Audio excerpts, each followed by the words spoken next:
क्या आपने कभी नोटिस किया है कि वर्ब सेल कभी बेचना के सेंस में आता है और कभी बिकना के सेंस में? आज हम इसे बहुत क्लियरली समझेंगे। पहले सेंटेंस में सेल का मीनिंग है बेचना। सेंटेंस है आई सेल बुक्स। यहाँ कोई व्यक्ति एक्शन कर रहा है और बुक्स उस एक्शन का ऑब्जेक्ट हैं। लेकिन इस सेंटेंस में माई बुक्स सेल वेल, यहाँ सेल का सेंस हो जाता है बिकना। अब सवाल यह है कि सेम वर्ब का अर्थ इतना कैसे बदल गया? इसका रीजन बहुत सिंपल है।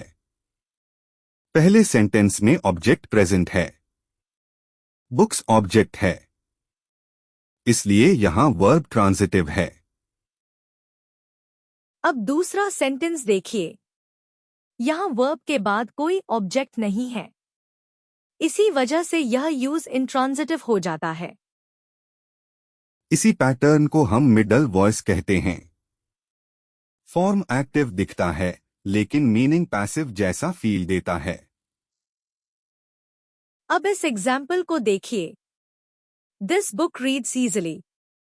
हम यह नहीं बता रहे कि कौन पढ़ रहा है, हम सिर्फ बुक की क्वालिटी बता रहे हैं कि इसे पढ़ना इजी है। एक और नेचुरल एग्जाम्पल देखिए, दिस शर्ट वॉशेज वेल। मतलब यह शर्ट आसानी से वॉश हो जाती है। फॉर्म एक्टिव है पर आइडिया पैसिव जैसा है। The door opens easily.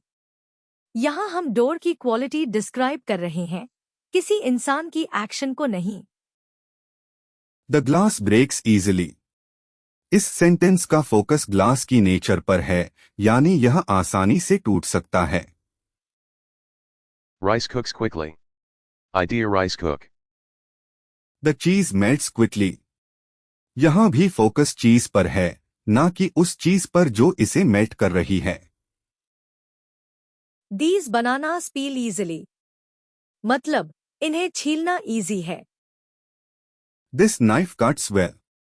यहां हम नाइफ की कटिंग क्वालिटी को डिस्क्राइब कर रहे हैं। The car drive smoothly. Simple शब्दों में इस कार का ड्राइविंग एक्सपीरियंस स्मूथ है।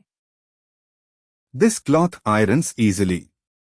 मतलब इस कपड़े को प्रेस करना इजी है। This pen writes smoothly. यहाँ हम पेन की परफॉर्मेंस बता रहे हैं। The book reads well. मतलब यह बुक पढ़ने में इजी और प्लेजेंट लगती है। लेकिन एक इम्पॉर्टेंट बात याद रखिए, हर वर्ब इस पैटर्न में नेचुरल नहीं लगता। द कॉफी ड्रिंक्स वेल समझ में आ सकता है, लेकिन नेचुरल इंग्लिश में यह कॉमन नहीं है।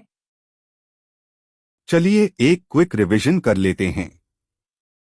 ट्रांजिटिव वर्ब ऑब्जेक्ट लेता है, इंट्रांजिटिव वर्ब ऑब्जेक्ट नहीं लेता, और मिडल वॉइस में फॉर्म एक्टिव होता है लेकिन मीनिंग पैसिव जैसा होता है।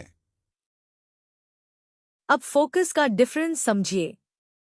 दिस शर्ट वॉशेज वेल ज्यादा नेचुरल लगता है।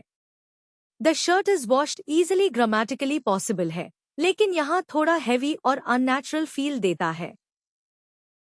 तो असली आइडिया क्या है?